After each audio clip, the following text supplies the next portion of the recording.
O escritor Charles Swindoll, ele registra no seu comentário sobre o livro do profeta Jeremias uma história bastante interessante. É a história de uma tribo que as pessoas estavam adoecendo e algumas morrendo. Então eles decidiram pedir ajuda e chamaram uma equipe de médicos, missionários médicos. Os médicos foram até lá, levaram equipamentos e com os seus equipamentos eles passaram a estudar o que estava acontecendo ali. E bingo, descobriram. O problema estava na água. Era a água do rio que eles estavam bebendo, que estava carregada de corpos estranhos, de bactérias, e estava infectando toda aquela tribo. E as pessoas estavam adoecendo, as pessoas estavam morrendo. Então aquela equipe de missionários médicos chamou os chefes da tribo, chamou todos os líderes que ali estavam, os pajés da tribo, e usando equipamentos como microscópios, eles mostraram, olha, veja aqui, são essas bactérias que estão causando a doença nessas pessoas e que estão matando essas pessoas. Bem, os médicos pensavam que os chefes da tribo tinham entendido. Eles pensavam que os pajés tinham entendido e que agora a água seria tratada e o problema seria resolvido. E foram dormir. No dia seguinte, veja você, quando os médicos acordaram e foram até o pequeno posto de trabalho que eles tinham, todos os equipamentos tinham sido destruídos. Os microscópios, os tubos de ensaio, tudo destruído. Porque aquelas pessoas, especialmente aqueles que estavam na posição de liderança, não queriam de fato resolver o problema. E decidiram transferir o problema àqueles que estavam dando o verdadeiro diagnóstico.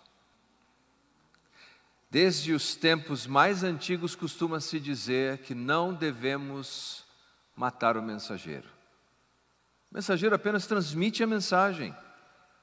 Ele apenas conta o que de fato está acontecendo em tempos remotos, quando nós não tínhamos sistemas de comunicação sofisticada como temos hoje. Escolhia um mensageiro. Na hora de declarar guerra, escolhia um mensageiro. Chama Humberto Júnior, você vai lá avisar que vai ter uma guerra. E ficava do outro lado, tão furioso a pessoa que recebeu o anúncio da guerra, que matava ele. Mas o problema não estava no mensageiro. A história que nós vamos meditar brevemente nessa manhã é a história do profeta Jeremias. E é uma história assim, ele era o microscópio. Ele estava apenas mostrando o problema que estava consumindo e corroendo aquela sociedade. Ele era apenas um mensageiro. Mas o trabalho daqueles médicos foi difícil. O trabalho de Jeremias era um trabalho muito difícil. Difícil porque, como um porta-voz de Deus, vivendo muito mais próximo do período do cativeiro. Veja você, o profeta Isaías viveu 750 anos antes de Cristo, e pelo menos 100 anos antes do cativeiro. O profeta Jeremias vai profetizar 50 anos antes do cativeiro, a invasão para o cativeiro e durante um período do cativeiro. Trabalho difícil dele. A palavra-chave nesse livro, e segundo a English Version Translation, que é um comentário que encoraja as pessoas a lerem a Bíblia em inglês, a palavra-chave, segundo eles, eu não contei, é arrependimento, que aparece nesse livro 100 vezes, pelo menos 100 vezes. Agora veja, em hebraico, a palavra para arrependimento é shuv. E shuv não é uma mudança de sentimento, é uma mudança de direção. Um tempo atrás, eu estava viajando, eu, Julie, nossa família, e eu pesquisei o máximo que pude para comprar aquela passagem aérea local. E achei mais barata que tinha, claro. E eles perderam a minha bagagem. Perderam a minha bagagem e foi bastante interessante a experiência, vocês não podem imaginar. Bom, eu pensei, eles vão me reembolsar, eles vão me ressarcir, isso vai ser resolvido. E eu tentei todos os expedientes, mas eles usaram alguns pequenos dispositivos administrativos e não reembolsaram a minha bagagem. Eu liguei para aquela companhia aérea, eu sou neto de português, o sangue ferve fácil. Se não é Cristo me domesticando, minha gente, vocês não fazem ideia do que poderia acontecer. Tem gente dizendo, Leandro, você é tão calmo. Mas você não faz ideia. É só a graça de Cristo, Patrício. E sabe de uma coisa? Meu sangue estava fervendo, estava em ebulição. Eu liguei para aquela companhia aérea e usei todos os meus argumentos, mas eu usei só palavras que aprendi na escola dominical, então fique tranquilo. E ao término da nossa conversa, vendo que não teria nenhuma solução do problema, eu disse, eu nunca mais vou comprar uma passagem aérea com vocês, nunca mais eu vou comprar uma passagem aérea com vocês, e desliguei o telefone. Minhas emoções estavam alteradas. Bom, passou um tempo, nós precisávamos viajar de novo dentro daquele país, e eu vou pesquisar na internet. Quem que tem a passagem mais barata? Aquela turma que perde a minha mala. Aqueles a quem eu disse que nunca mais eu compraria uma passagem deles. Eu não vou contar o que eu fiz. Bom, o que você faria? A vantagem econômica, o que você faria? Vou deixar você pensar o que você faria. Eu não conto o que eu fiz. Remorso é uma alteração do sentimento, que você diz, nunca mais eu farei isso. Arrependimento é uma mudança de direção e você não faz realmente aquilo de novo. Não é apenas um rompante de dor, e você diz, não, nunca, nós usamos a palavra arrependimento coloquialmente, quando na verdade o que nós temos é remorso. O que Jeremias tinha que chamar aquela comunidade, aquele povo, não era apenas a sentir remorso, mas a mudar o caminho. Abra, por favor. O livro de Jeremias não foi escrito numa ordem cronológica linear. Ele foi escrito de maneira cíclica, porque ele foi compilado pelo secretário de Jeremias, chamado Baruque. Então, na verdade, esse livro é o que nós chamamos em literatura de antologia. O que é uma antologia? É quando você apanha vários tipos de textos, poesia, drama, biografia, e você coleciona tudo isso numa única obra. É o caso desse livro, é uma antologia de Jeremias. Mas no capítulo 4, versículo 1 e 2, nós encontramos esse conceito de arrependimento. Jeremias, capítulo 4, versículo 1 e 2.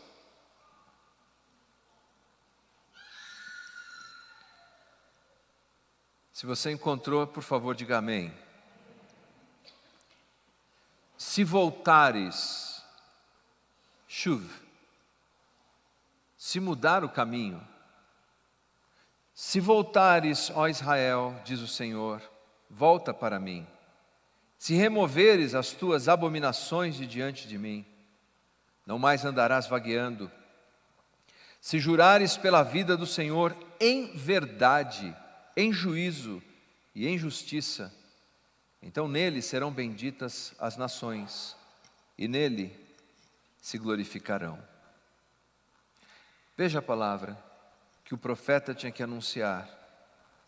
Se arrependam, voltem, porque a situação do povo de Israel, e veja que ele usa um nome geral para as duas tribos, porque a essa altura a tribo do norte já foi em cativeiro. As 10 tribos foram levadas pelos assírios. Está apenas de Judá, sobrou só 2. Eles estão perto agora de serem levados para o exílio pelos babilônios. E Deus continuamente está dizendo, mas tem uma chance. Tem uma chance. Ainda tem uma chance. Ainda tem uma chance, mas tem que mudar o caminho. Volte.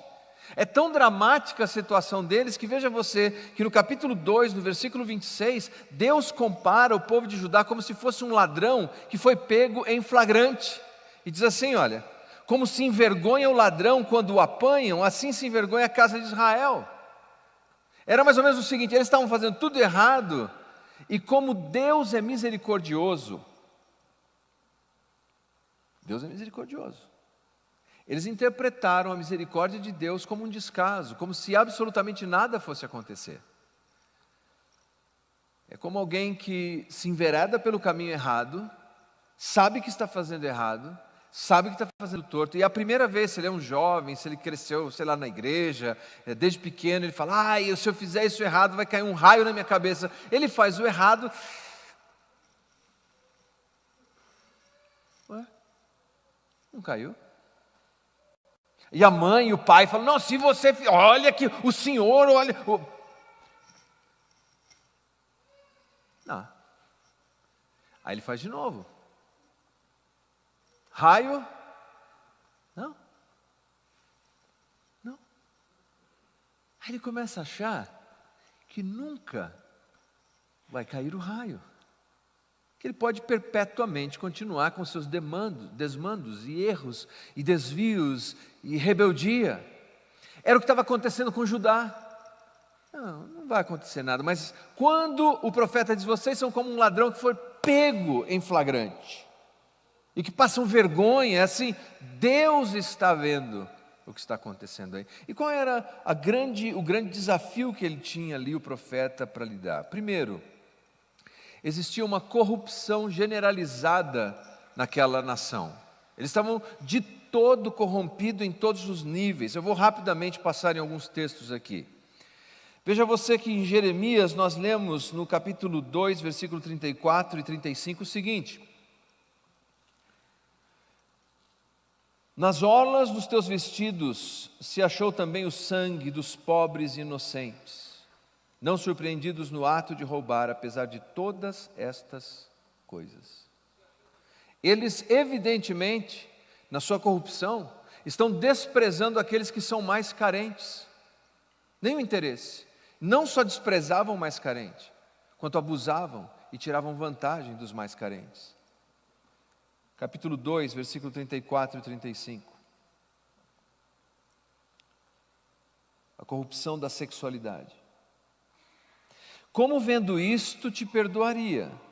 Teus filhos me deixam a mim, juram pelos que não são deuses, depois de eu os ter fartado, adulteram e em casa de meretrizes se ajuntaram em bandos, como garanhões bem fartos, correm de um lado para o outro, cada um relinchando e procurando a mulher do seu companheiro. Corrupção social, não atendem os carentes e fragilizados. Corrupção sexual, eles se vendem em casas de prostituição. E pior, eles têm a pachorra de estar de olho na mulher do outro, convivendo em comunidade de olho na mulher do outro. Mas graças a Deus, essas coisas não acontecem hoje. Ou acontecem. Quando nós seguimos na leitura do texto, nós vemos que a situação deles é tão séria, mas tão séria, que veja o capítulo 5, versículo 7 e versículo 8, como Deus descreve o problema de Judá. Capítulo 5, versículo 7 e versículo 8.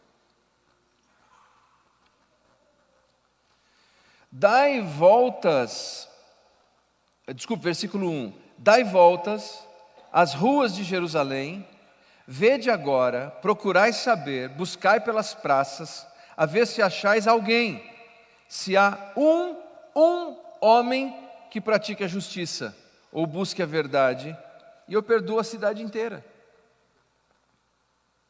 Já pensou? Deus diz ao profeta, vai na cidade e vê se você encontra um. Se encontrar um, eu perdoo a cidade inteira. Veja que grau de corrupção chegou a situação dessa cidade de Jerusalém. É interessante que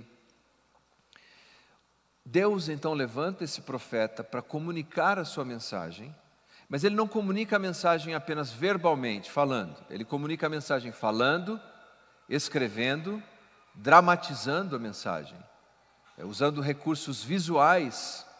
E um recurso que realmente chamou a minha atenção enquanto eu orava e meditava nesse texto, encontra-se no capítulo 13. Eu quero ler na linguagem de hoje, porque a maioria das traduções optou por traduzir uma palavra que se encontra nesse texto por cinto.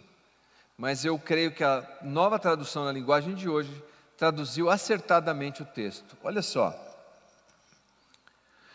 O Senhor me mandou comprar, muita atenção, o Senhor me mandou comprar uma roupa de baixo, isso é, um calção novo, e vesti-lo, mas disse que eu não o lavasse.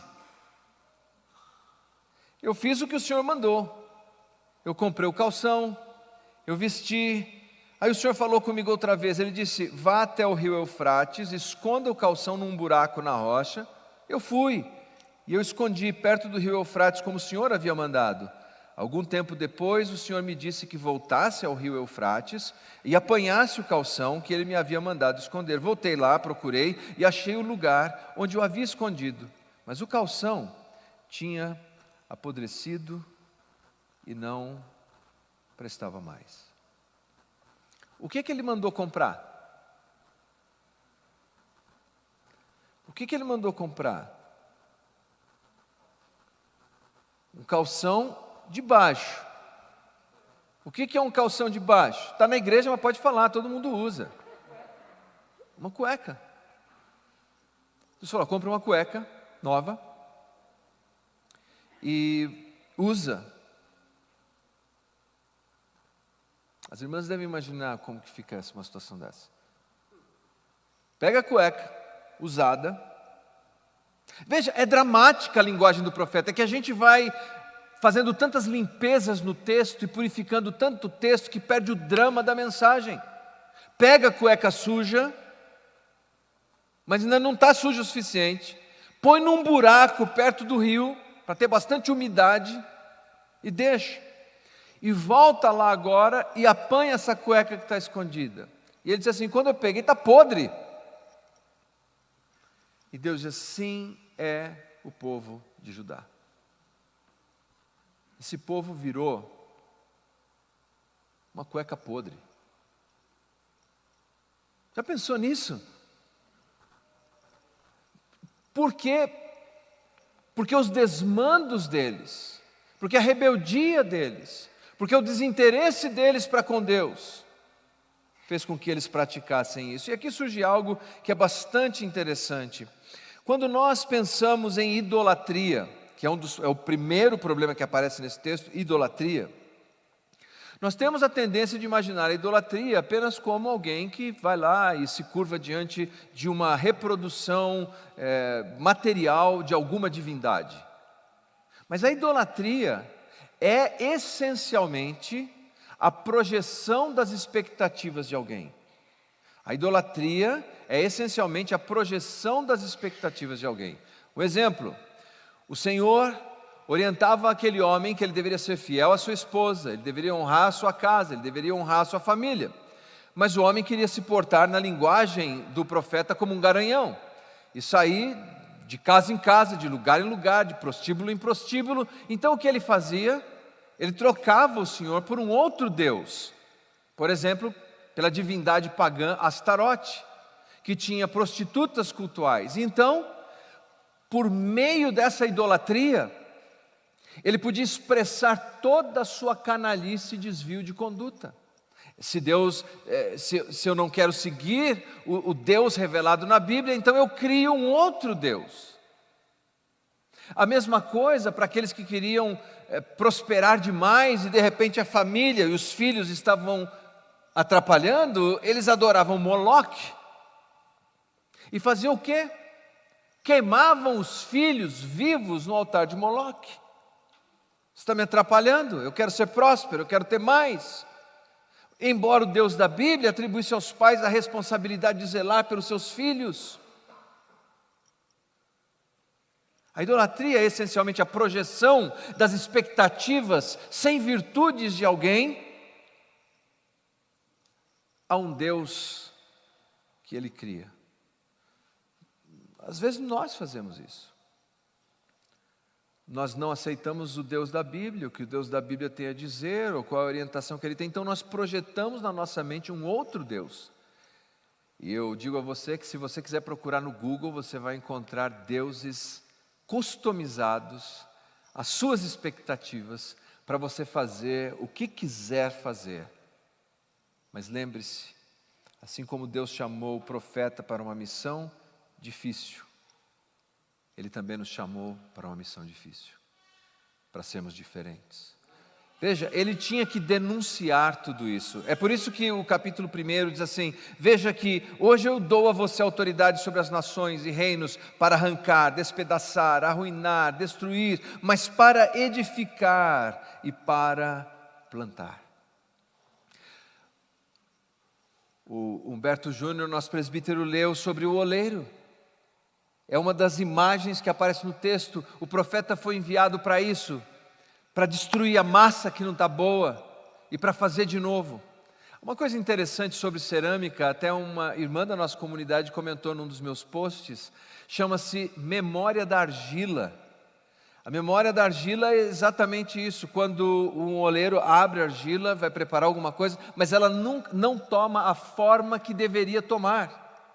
O erro não está no oleiro, a deficiência está na argila. Ele procura fazer o vaso vai ficando torto. Você pode queimar esse vaso, ele sai torto. Então a única alternativa para o oleiro a essa altura é desmanchar tudo para fazer de novo. É isso que o texto diz. Por isso, no versículo seguinte do capítulo 18, ele vai falar sobre: mas se Israel se arrepender. Não é mudar de emoção, é mudar de direção. Era essa a mensagem. Que mensagem difícil. Como você acha que as pessoas daqueles dias receberam a mensagem de Jeremias? Os príncipes, os sacerdotes corrompidos, os profetas corrompidos. Como vocês acham que eles receberam a mensagem dele? Bem, nós sabemos do livro de Jeremias que ele foi preso, ele foi fisicamente agredido, ele foi jogado num poço, ele foi exilado para o Egito. Difícil, hein? Difícil. E mais, Deus ainda disse que ele ia ter que ficar celibatário, não ia casar. Difícil a vida dele. Mas diante de todas essas dificuldades, Deus diz algo encorajador, que eu acredito que é encorajador para todos nós. Capítulo 1, versículo 18 e versículo 19.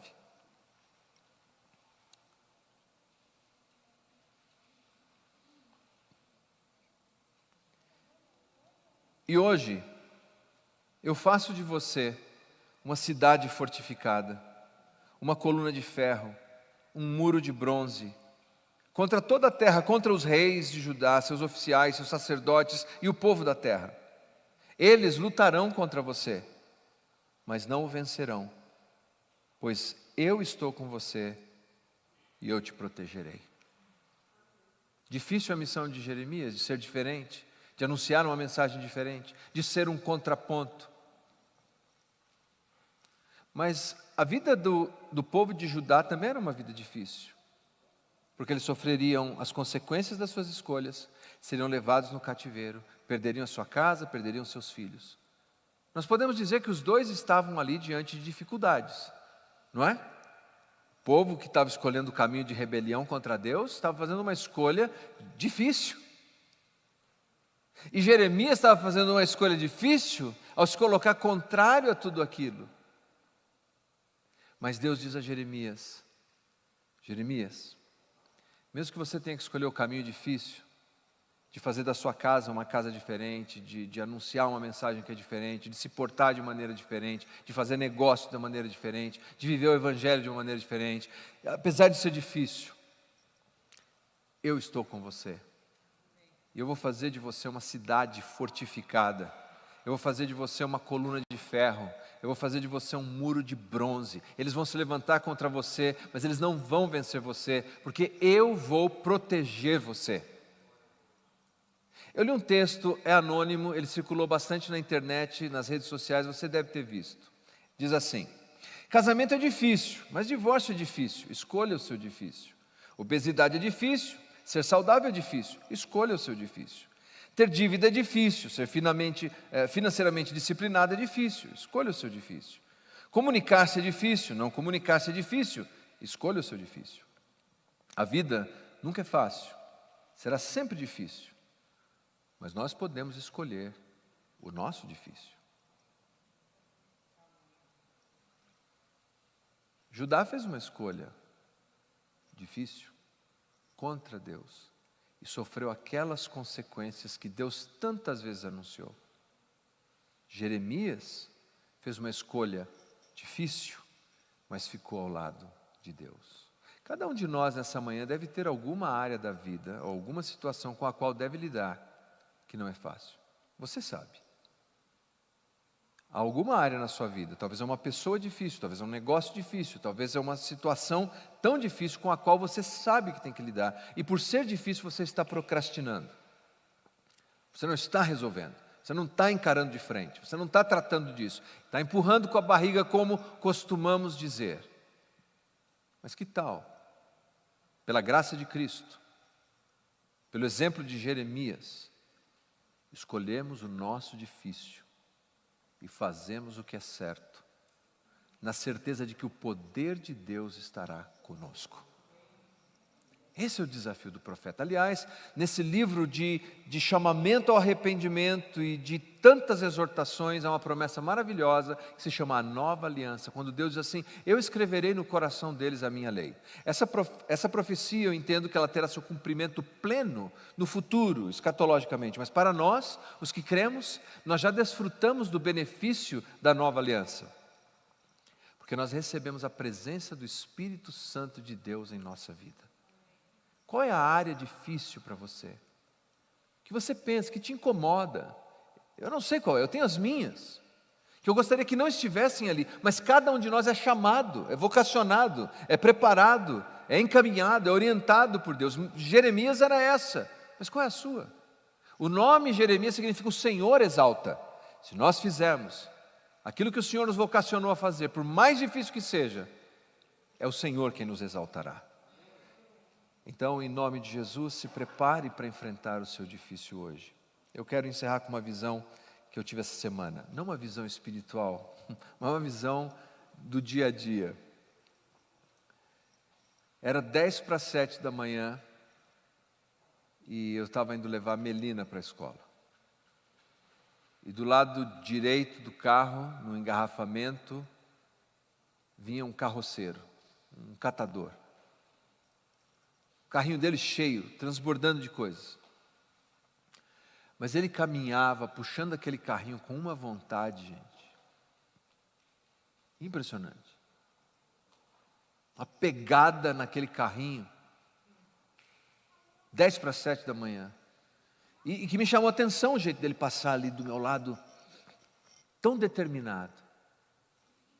E quando ele passou, tinha uma placa escrita à mão atrás do carrinho. Deus é mais. Eu pensei, que mensagem. Deus é mais. Quando Deus chamou Jeremias, Jeremias deu várias desculpas. Eu sou pequeno, eu falo como uma criança, eu não consigo. Mas Deus é mais. Quando Deus descreveu os desafios que ele enfrentaria naquela sociedade corrompida, príncipes, sacerdotes, profetas, todos, naquela cidade que ele fala: vai lá, Jeremias, vê se você acha um. Não tem nenhum, Jeremias, e é por isso que eu tenho que disciplinar essa gente. Mas Jeremias, pela minha graça, eu ainda vou restaurá-los no futuro, porque Deus é mais. E Jeremias enfrentou, colocando hoje em dia, o diabo de vida, não literalmente, mas Deus é mais. Qual é o seu desafio?